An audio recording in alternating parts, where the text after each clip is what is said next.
Well, this is a woodland glade here in Cottage Garden, and we're going to take you down through this path this morning to show you one of the late flowering magnolias that we've got growing in this low-lying bit of the garden.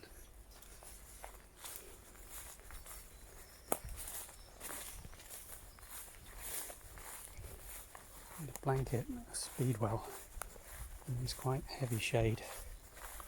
This copper beech tree. Been here probably for 70 or 80 years now. One of the original plantings here. Right next to that is this oak.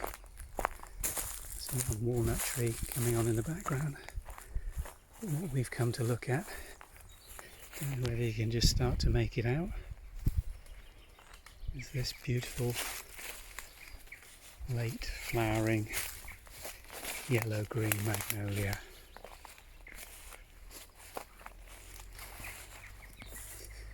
And it's not really until you get quite close up that those flowers start to pop. But by planting it where we have, we've partly given it a very dark backdrop with this copper beech that was obviously already in the hedge when this has been planted. Now this tree is only about 3 years old. Give you some idea of how moist and good the soil is here. Just the degree of growth that this tree's put on. Let's bring you a little closer to have a look at some of those flowers.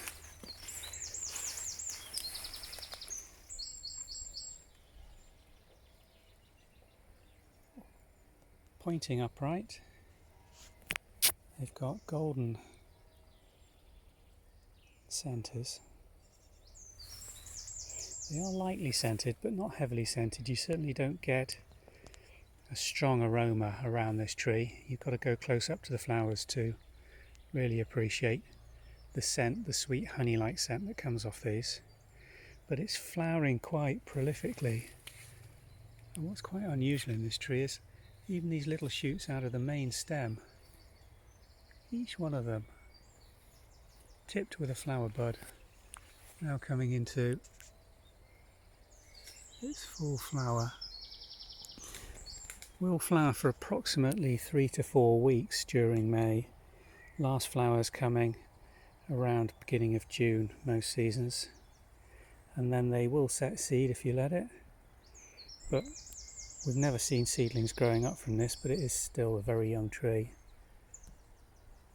Lovely thing to grow, and not a bad small size tree for most gardens. But this is just about the ideal situation in which to plant one.